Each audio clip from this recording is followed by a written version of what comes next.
চিরচেনা ব্যস্ত শহরে এখন ঈদের ছুটি নেই, নাগরিক কোলাহল, বাতাসে অন্যরকম এক স্নিগ্ধতা। ছুটির অবকাশে যেন নন্দিত রূপে ধরা দিয়েছে তিলোত্তমা নগরী ঢাকা। আর এমন নির্মল পরিবেশ দারুণভাবে উপভোগ করছেন রাজধানীবাসী।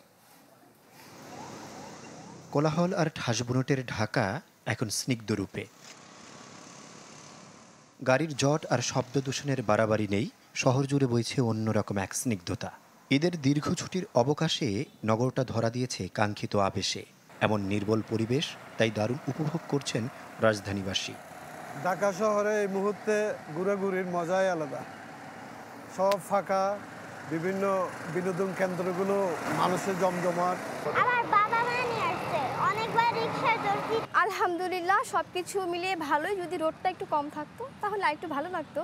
কংক্রিটে ঠাসা বিনোদন স্পট এড়িয়ে যারা একটু প্রাকৃতিক পরিবেশে ঘোরাঘুরি করতে চান তারা ছুটে গেছেন বৃষ্টি ভেজা প্রকৃতির সান্নিধ্যে। উদ্যানগুলোতে নিরিবিলি পরিবেশে সময় কাটিয়েছেন অনেকেই। ফাঁকা ঢাকায় ঘুরতে ভালো লাগে। আজকে আমি আমার বাচ্চা আর আমার ভাইয়ের ছেলে মেয়েদেরকে নিয়ে আসছি, ওই যে আসো একটু খোলামেলা জায়গায় ঘুরে আসি। আজকে আমরা 3 জায় মিলে আসছি, 3 বোন বলতে পারেন। তো সেই ক্ষেত্রে খুবই ভালো লাগতেছে। যদি এখন 3 জনের বর থাকতো তাহলে আরো বেশি ভালো লাগতো। ঐতিহ্যের ঘোড়ার গাড়ি টগবগিয়ে দাপিয়ে বেরিয়েছে ফাঁকা ঢাকায়।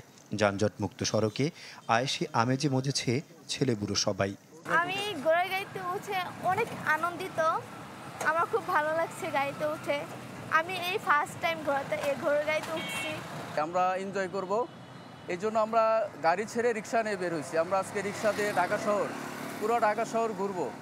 ফাঁকা ঢাকার এই আমেজ ফুরিয়ে যাবে আর 2-1 দিন পর।